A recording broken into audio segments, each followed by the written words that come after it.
Hi, welcome back to the series on ethics. Last time we talked about the necessary conditions for rational justification, for morality, or for ethics. I moved inside because I've gotten some comments that the audio was too quiet, and it was because I was shielding the microphone from wind. So I moved inside to my studio. All right, so we want to talk about the good a little bit more. I've been getting requests on YouTube and on my Facebook page. Well, tell us more about the good. The good is an old school concept that has lost popularity and favor in the modern context of ethics.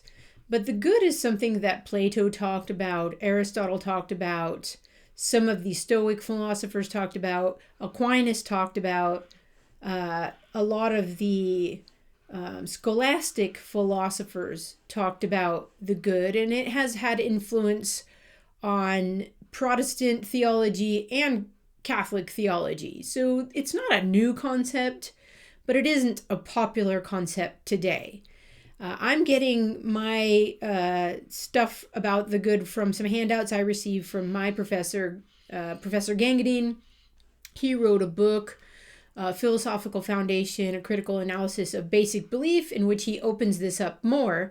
But I'm just going to use a rough outline that I received when I was his student. I really like the outline form because it allows you to open things up and think about it, unpack really tight statements.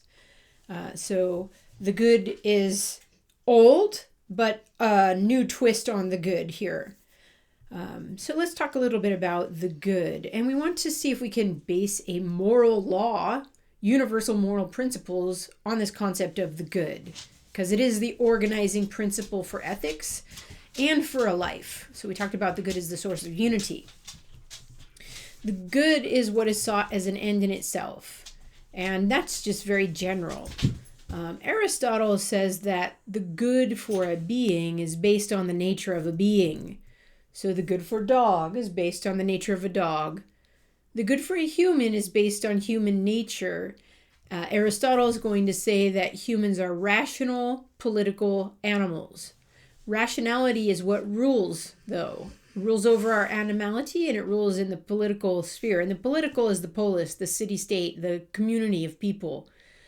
So the good is the source of unity in ourselves and in the polis. And the good is based on human nature, and human nature is fundamentally rational. So the good is going to be connected with our use of reason and our use of reason to the fullest. The very first thing we use reason to think about, and I mean first thing logically, is the nature of reality. So we need to figure out what is real, and if we can figure out what is real, we can understand ourselves in light of the real a little bit more. And this is going to have to do with our origin and our destiny and our hope. So the good is the end in itself. It's based on human nature. Human nature is fundamentally rational. So the good for humans is going to be connected to the use of reason to the fullest. And when we use reason to the fullest, we come to understand the nature of ultimate reality. Ultimate reality is going to be the basis for the good. Now, we are going to have to make the distinction between the objective reality that is outside our minds and our subjective beliefs about reality. Because though there is a good based on human nature, and we can argue there's one human nature, so there's one good for all humans don't agree on the good because we have different understandings of what is real and what humans are. So we have to first settle that metaphysical question, which you think, oh, right, in a 5-minute vlog video, I could draw a map of what needs to be settled, and I could point you to some other videos that discuss this topic, metaphysics.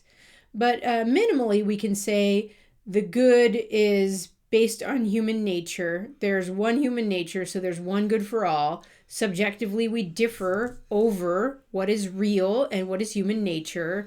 And that's the first major division among humans. And so we need to settle that division. If the good is going to be the source of unity among humans, the division between people who believe in God and people who don't needs to be settled. I'll just put it that way.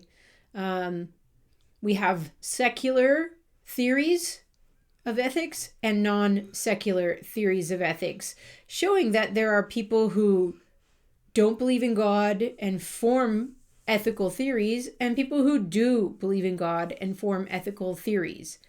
But if we can get back to the good, to human nature, to the origin of human nature, then we can get to the good grounded in reality, and we can start making a moral law based on the good. So in the next video, I think we should talk about the real, or what is eternal. All right, what did we talk about today? We talked about the good is based in human nature. We're rational, so the good is going to be connected to using reason to the fullest. Let's talk about what that means next time.